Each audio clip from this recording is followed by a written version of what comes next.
Hello, my friend, and I can still say a happy new year to you. Welcome to Security and Secure, hosted by Johnny Seifert. This is the Celebrity Mental Health Podcast where I say it's okay to not be okay. And this is the year where we follow that mantra. So if you're with me this year to say it's okay to not be okay, then wherever you're watching or listening, if you're watching on YouTube, give a thumbs up, click that subscribe button. If you're listening on Apple Music, Spotify, Amazon Music, wherever you're listening, click the subscribe button, leave a 5-star rating and a review because it is so important this year that we say it's okay to not be okay. Now, let me tell you about my guest today. My guest today joined the Geordie Shore family in season 22 as part of Hot Single Summer, where the OG family dated different people who then also became part of the family. We then saw her in season 23 as part of the 10-year reunion, where she went to the big party, which went a bit awkward. And then since then, she's gone on to launch her own cosmetic business, A Selfish Soul. So to tell her mental health journey, I'm delighted to welcome to Kaniska. It's Roxy Hamedi. Hello, Roxy. Hello, how are you, Johnny? All the better for seeing you. And I say that because it's been 2 years since I slid into your DMs, and it's taken you 2 years to answer me. I know, I'm so sorry. I genuinely did not see your messages, but we're here now, so it was meant to be. Well, that's when you had a selfish soul, and now you don't have a selfish soul because you're a soul for everyone. I love this name. I love A Selfish Soul. What a title. What does that mean for you? Basically, being selfish is basically looking after yourself and um, putting yourself first. And it's all about having empowerment and just doing things that align with your values and your morals. And that's kind of what I'm pushing with this brand. And it's okay to be selfish at times and just put up your boundaries and say no to things if you don't want to do them. And that's part of being beautiful and what makes you feel beautiful as well. So that's the whole concept behind it. What was a time where you weren't doing that and you weren't acting like that? I think most of my teenage years and then going into uni and then becoming a pharmacist, I feel like I've given a lot of myself away, and in relationships as well. So been in a lot of relationships where I feel like I've never put myself first. I've always put the other person first, and then just losing who I was in between that. So I guess the whole concept behind the brand is, my story in terms of I just want to do things my way this time and give myself that self-love that I deserve. So your parents are Iranian. They come over to Britain. They have you. Born in 1993, and therefore 30 years it's taken you to get to the Roxy that I see today. With such strict parenting, I presume, from an Iranian background, plus being in those relationships which sound a little bit toxic, having to find yourself now, how has that process been for you to go, this is me and I'm comfortable in me and I don't need to be told what to do? Yeah, I mean, it has taken up to 25 years to really realize that. And it was tough growing up in terms of being in Scotland within the school system and then having Middle Eastern parents. So the values were kind of different in terms of going out and drinking as well. So that was difficult at times. But now I've managed to find a good balance with that and being more open with my parents and just putting myself first, I guess, in these situations, and day by day just doing things that align with who I am as a person. And just, yeah, I guess it has taken all this time, but sometimes it does take all that time, and it's okay for it to take this length of time to figure out who you really are as a person.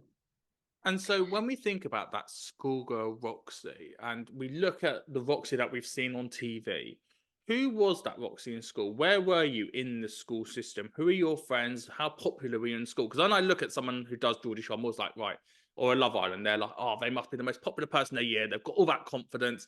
They were born to be a star. But usually there's a lot of insecurities that actually are behind that one. I'm quite interested to know where you started that journey at. Yeah, I was definitely an insecure child, very shy. I would say I wasn't the most popular. I was quite a floater, they called it. And I was just really, I didn't have many close friends at the time. Growing up, I did suffer from an eating disorder as well. So I was quite bigger than the normal girls. Well, whatever you class as normal back then, but I was bigger. And then I realized that when I was quite young. So I think I was about 10 years old. And then I just lost heaps of weight after that.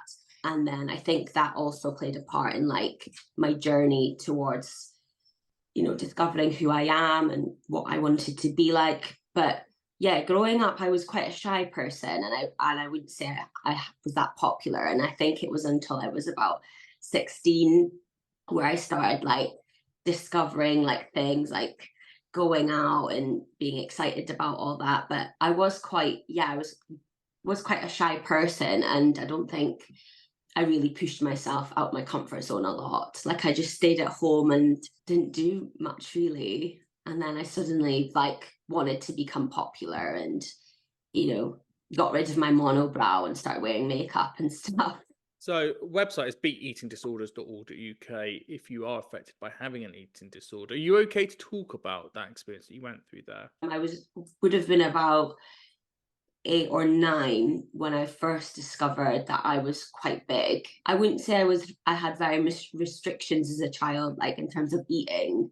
In Middle Eastern families, you're encouraged to eat quite a lot, I would say. So there was never like, oh, you can't have sugar past 7 p.m., nothing like that. So I would just eat a lot. I would say sometimes it would be like up to 10 bags of crisps a day when I look back at it and think, oh, that is quite a lot. And then I think I was just comparing myself to other girls in my class, and like a lot of them were skinnier than me. And then, I would hear comments from other children to be like, oh, look at her, she looks bigger, blah, blah, blah. And like, getting picked last for sports and stuff. So that also had an effect on my mental health. And then all of a sudden I was like, I'm not going to eat anymore. But it is a bit of a blur that time because, I am still a child, and I hadn't had it all figured out at that point, and I didn't know why it was that big. But I thought the solution was to just stop eating. So yeah, I stopped eating, and it became quite severe. Like a year down the line, I lost heaps of weight. And then suddenly I started to realize that I was upsetting like my family and my mom and stuff. So I did see someone actually at the hospital, and then they basically helped to encourage me to eat more food and just food that was good for me. So then I started like liking food again. Was before I had a really bad relationship with food. So yeah, then all of a sudden I started putting on weight again, and it just became like the average weight, I guess, that someone would have been at that age. So did you But get yeah, help from the hospital, or you just went there once? I think I went there a few times. They had to take like blood tests from me, just to make sure like that I was okay and stuff. So all the bloods seemed fine. But I think they sent me to like a nutritionist who then just talked to me a bit about like eating disorders and what I'm doing to my body and how I'm not going to grow. So I think there was like a bit of scaremongering involved. And then I was looking at my mum as well, and she was like in floods of tears and stuff. So like that was also really hard to process because I'm like, oh, I'm actually upsetting people around me. And at the time, like my parents did not know how to deal with that either, because it wasn't something that it was talked about a lot back then. When you say you weren't eating anything at all, were you literally not eating a single item of food in that 24 hours? So you're basically starving yourself, or were you eating little things? I was just eating really, really small things. Like I remember I would restrict myself to not having any breakfast and then eating like my first meal at like 2 p.m. So it would be like a slice of toast or like some cereal, and then not having anything for like the rest of the day. And I'd make myself like, I'd always make my own packed lunches and stuff to go to school, and it would be like tuna and just like 2 bits of bread, and like that would be it. I really restricted myself because I thought that was the right way to go about it. And then I got picked on at school as well for being really skinny, so that didn't help. And there was no such like counselling or anything available back then for like kids that were going through it at school. So, but I didn't really voice that at the time. Like as a child, I just thought there was something wrong with me.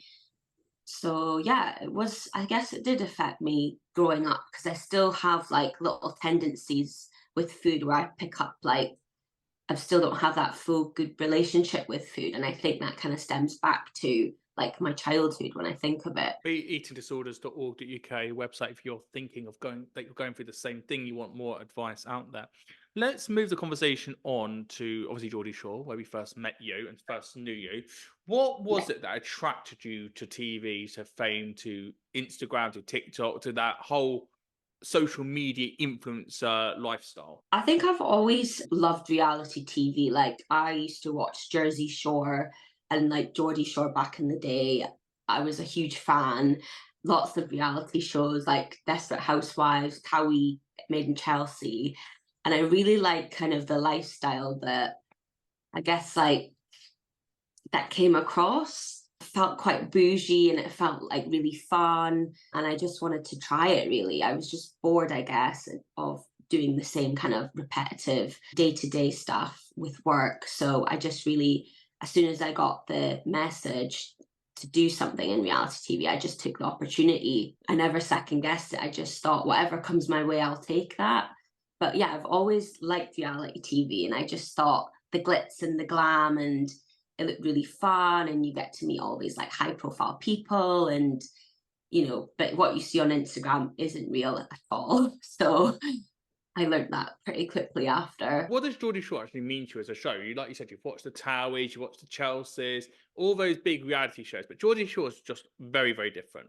Very different. And obviously, you've got that Geordie background yourself growing up in Scotland. So, what did that show mean to you pre doing it? I only actually watched the original series where Charlotte was on it, Sophie, Holly, and all them.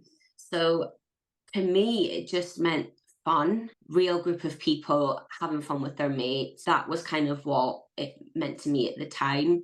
But I knew that this concept was different with Geordie Shore because it was about finding love. So I just took the opportunity to do it. This is the 10-year anniversary show where they did it a little bit different. So, rather than taking the cast on holiday, they said, well, look, let's bring back some OGs. We've done the birthday battle already. So, we've got our core cast now made up of OGs and people who've joined through the series, like a Marnie and an Abby. But we're also going to put all these new people in and have kind of a cast of 30 rather than just 10 this time. So, completely different format.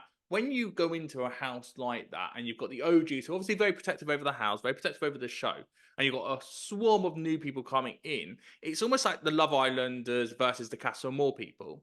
How did Yeah. you find being in there with so many big personalities who you had seen on TV before, but as well as going, this is my place, not yours? I'm quite a chilled out person. So to me, it was more like I was wanting to go in to observe what everyone was like first. And I just found it interesting because a lot of the characters that I thought would be really out there and confident, I noticed most of them were actually not confident. So that was the first thing that struck to me, like, whoa. And everyone was actually quite friendly. It wasn't like bitter in terms of like, oh, you're in our territory now. You're not even a Geordie. It was different, obviously, because I'd never done anything like that before. And then going into the house I used to see on TV was just very surreal. So I guess I was quite chilled out by it all, and I didn't really think anything of it at the time. I was quite naive to the whole process. But I thought it was really fun to go in. I didn't have any sort of worry about it. Although then that naivety leads to a relationship, and if you watch Geordie Shore and you get in a relationship with a guy, you know there's going to be drama. You obviously got in with Jay. We obviously saw the reunion series 2 years ago where you came Yeah. back. We won't go into your relationship with Jay because it was so long ago. You got a boyfriend now. That was like a really old relationship. But how did you feel going back into the reunion, and how do you look back now at your Geordie experience as a whole, considering that so much of it was taken up by Jay? I was a bit blindsided by the whole thing with James because I knew there was a storyline that needed to be fulfilled, but also there was actually genuine feelings there. Because I had gone into it like being single, whereas like he wasn't single. So he was obviously just doing it for airtime or the fame. But I was actually genuine and I was true to myself and like my feelings towards him. But so I was very naive to go into it. But like looking back, I don't really regret anything that happened because I was just true to myself end of the day. And we've both moved on, and And that's how he's made his career like this whole time. So you've just got to respect that and move on. Well, you did that show, and obviously you had a bit of screen time, but not a lot. Your social media following raised to 30,000 followers on Instagram, for example. Similar to a Castle Moore person who's done Castle Moore of Love Island, they've raised their profile on social media. There's always time for them to do another show because you're not really owned by Geordie Shore. So have any other shows come along to you so far since you've done the show, now that they've seen this following and not realised that you were on Geordie Shore and gone, do you want to do our show? So I had this MTV dating show approach me, and it was a naked dating show. And basically, I think the concept is that you have to take your kit off to date other people. So I just said, that's not for me, thanks, but good luck. My Instagram isn't that raunchy or anything. And you know, the way that I'm going in that direction is more of a professional direction. And I'm a pharmacist as well. So to ask me to get naked, like for a show, it's just, I thought, wow, you really think I would do something like that? So I was a bit like taken back, but I was also like flattered that they think I'd look good naked, especially not now after New Year and Christmas and that. So I wouldn't do it. No, not even if they paid me, and I know it's probably not a lot anyway. So I just politely declined, but still flattered nonetheless. Let's talk about you now. Let's talk about the future you. Browtasia and obviously Selfish Soul are your companies where you're trying to change the way people are looking at themselves. Obviously, you've been through your own battles growing up. How do you look at your body now? When you look in the mirror, what do you see? I'm still not happy with it. Most days when I look at my body, I'm not happy with it. I do have a personal trainer now, and I am going to the gym. It has just been hard, obviously, over Christmas and New Year, and I'm sure everyone can relate to that because I've put on loads of weight. But yeah, I'm still not 100% body confident. Some days I wake up and I just feel like shit, and then other days I'm like, yay, go to the gym, all this positivity, and then time of the month comes and you're like, oh, I feel like shit again. So I think I still have issues with my body and like lots of places that I need to work on. And I think most people are like that anyway. But I'm a lot more positive now about my body and understanding like where I need to work on and self-love and things like that. So I mean the Browtasia was developed through me plucking my eyebrows. And I think that was related to stress as well. You know, constantly plucking out their eyebrows until like they don't have any. So that was kind of the concept behind developing Browtasia as well. So I guess I battle with it daily still, but I am learning to love myself like day by day. Well, looking at your 2024 wishes, a couple are my peace is non-negotiable. Stop looking for answers and anything. A deal of opportunity, don't take the deal of opportunity. What you surround yourself with is what you become. Free your mind from weight of your past. Don't let the fear of failure of judgment hold you back. These are very, very strong, bold statements that come with what it sounds like a lot of insecurity still. So yes, you're working yourself, but what are the current challenges you're facing in just getting to that stage of that barrier coming down to actually love yourself? I still struggle daily, and I feel like after coming out of a reality show as well, that also lowered my self-esteem as such, because then you've put yourself in the public eye and you're open to judgment, and that way a lot of people will be like, can be nasty towards you as well. So it makes you want to like do work to yourself. So you know, things like that can really knock someone back in like people's comments and stuff. But knowing how to push past it and just focusing on things that align with you as a person, and having the right people around you in your circle as well is so important. Because you know, I feel like I've outgrown a lot of people, you know, in my life. So I think it is helpful having a boyfriend, but also you're like, you do tend to lose yourself a bit in that situation as well, because you're always like having takeaways. And I've come out of the gym a little bit since then. So you know, back when I was single, I was actually looking after my body and going to the gym and um yeah, things like that. So Well, final question, bringing that all together, you've turned 30 this year. big age, big number. I had a meltdown when I turned 30, and I love speaking to people on this podcast, Good and Scared, when people turn 30. How did that night change for you when you look back at defining your 20s and how you want to define your 30s? I think the 20s were all about, you know, being stable, and I kind of had it all together at that point. I guess graduated when I was 23. So I had a pharmacy degree at that point, and then I just went straight into work.